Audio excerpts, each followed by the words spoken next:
Saudara Menteri Pemberdayaan Perempuan dan Perlindungan Anak Bintang Puspayoga mengatakan pihaknya akan menurunkan tim sahabat perempuan untuk anak Sapa 129 untuk melakukan asesmen lanjutan atas penanganan kasus pemerkosaan 3 anak di Luwu Timur.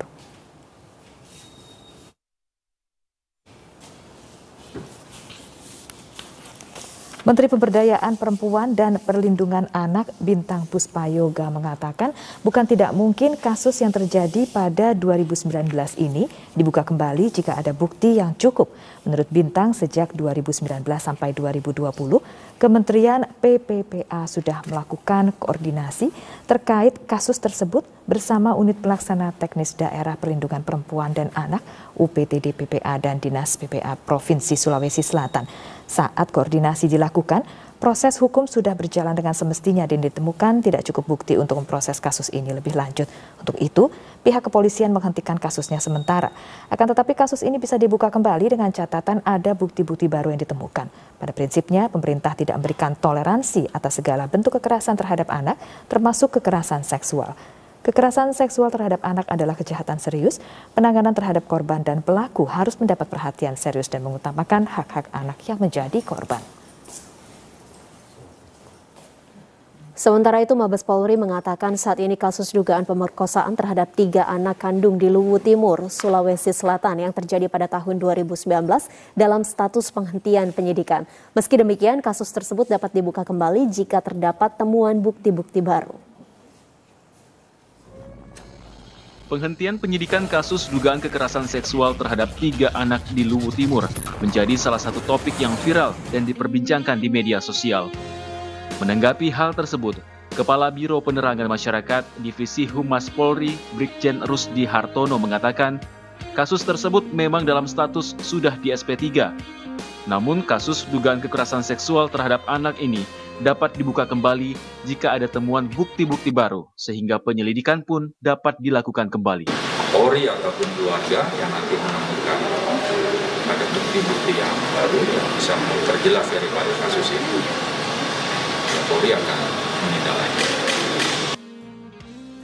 Rusdi menambahkan, sejak awal pihak kepolisian telah serius menangani laporan kasus tersebut dengan melakukan serangkaian penyelidikan, seperti pemeriksaan visum, asesmen tim psikolog, dan juga gelar perkara. Saudara, kasus dugaan kekerasan seksual terhadap anak di Luwu Timur menyita perhatian banyak pihak termasuk kantor staf Presiden. Kantor staf Presiden berharap Polri bisa kembali melakukan penyelidikan terhadap kasus yang telah dihentikan Polres Luwu Timur pada tahun 2019 tersebut. Deputi 5 Kantor Staf Presiden Jaleswari Pramodawardhani mengatakan, peristiwa kekerasan seksual terhadap anak di Luwu Timur melukai nurani dan rasa keadilan masyarakat. Jaleswari juga menyampaikan, Presiden Jokowi sangat tegas tidak bisa mentolerir predator seksual anak. Atas dasar tersebut pula, pada tanggal 7 Desember 2020 silam, Presiden Jokowi menaikkan Peraturan Pemerintah Nomor 70 Tahun 2020 tentang tata cara pelaksanaan tindakan kebiri kimia, pemasangan alat pendeteksi elektronik, rehabilitasi, dan pengumuman identitas pelaku kekerasan seksual terhadap anak. Jaleswari berharap agar Polri dapat membuka kembali penyelidikan kasus tersebut, terutama jika ditemukan kejanggalan dan kesalahan dalam proses penyelidikan oleh Polres Luwu Timur dan juga temuan bukti-bukti yang baru. Dengan adanya kasus ini, Jaleswari mengungkapkan semakin memperkuat urgensi pengesahan RUU Tindak Pidana Kekerasan Seksual. Mabes Polri memberikan penjelasan mengenai tagar percuma lapor polisi yang sempat viral di media sosial.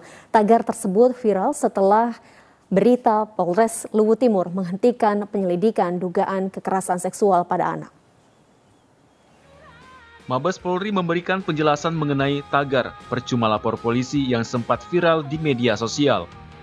Tagar tersebut viral setelah Polres Luwu Timur menghentikan penyelidikan dugaan kekerasan seksual kepada anak.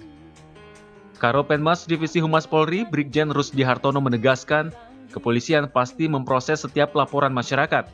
Namun dia menjelaskan, proses hukum yang ada didasarkan pada alat bukti. Rusdi juga menegaskan, polisi pasti menindaklanjuti semua laporan warga apabila ditemukan alat bukti yang cukup. Jika tidak, penyidik pasti tidak akan melanjutkan laporan tersebut. Banyak diabaikan, ya datanya memang dulu. Yang jelas apabila setiap laporan masyarakat yang menginginkan pelayanan kepolisian di bidang penegakan hukum, pasti akan ditindaklanjuti. Dan tentunya proses di kepolisian sendiri didasari daripada alat bukti. Ketika memang didasari alat bukti dan penyidik berkeyakinan ada satu tindak pidana, pasti akan ditindaklanjuti. Tapi ketika satu laporan ternyata alat-alat bukti yang menjurus pada laporan tersebut tidak mencukupi dan ternyata memang penyidik berkeyakinan tidak ada suatu tindak pidana, ya tentunya penyidik tidak akan melanjutkan laporan tersebut. Sementara itu, Kapolres Luwu Timur AKBP Sylvester Simamora menjelaskan kasus ini terjadi pada awal Oktober 2019 saat dia belum menjabat. Sylvester baru menjabat Kapolres Luwu Timur pada Juli 2021 berdasarkan surat telegram Kapolri nomor ST-1508-7-Cap-2021 tanggal 26 Juli 2021. Dirinya mengatakan kasus tersebut dihentikan lantaran tidak adanya cukup bukti.